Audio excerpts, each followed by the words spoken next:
O ayan, ito na ba? Kasha siya dito. Ang gusto niya ukoy, at saka sinigang na bangos. Ayan ang aming pagsasaluhan ngayon.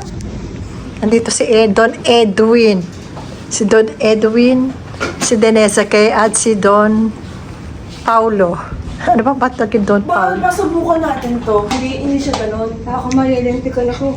Hi, Mamang! Feeling mayaman na naman si Mamang, oh. O, buksan niyo yung hotel niyo, yung ano niyo.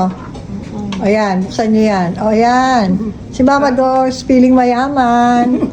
Yan ang mga gusto niyang buhay, charot. Salamat sa aking anak.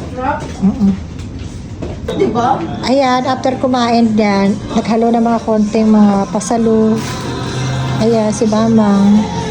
Ayan, di ba hindi magsa-cellphone ang mag-ama. Nakulat po si... Nasa hotel siya. Dala niya sa hotel ang ano, ang kanyang mga project. Cute! Yan, kami abala. Ay, nagagawa pala ng project. Hindi matatanaw mo dito sa aming room ngayon na 2010. Ayun ang landmark. Oh. Okay. Kita mo, dagat pala yun. No? Mga eksena sa loob ng room after kumain. Ayan. Diba kung ano roon na Itbulaga? Si Devin ang nasa hotel. Ayan, may ginagawa siya kasama. At ako naman, ito, kailangan mag-vlog.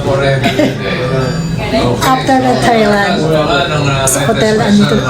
After the Golden Tulip Hotel, nandito naman kami hindi sa Quest Hotel. Bunsong Kerubin. Ano ako na? Ilang dekada na akong hindi nakakakain ng Jayco. Salamat, Kay. Thanks, Kay. Kaya nasa loob ng hotel, na pagkapanood na Itbulaga. Si Mamang Tito ka at buhay mayaman lang kami rito. Eh, si Mamang, oh. Buhay doon niya. Si Edwin.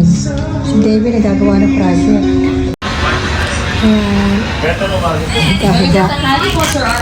Higa-higa muna. Sir R.R. Herrera ay famous award.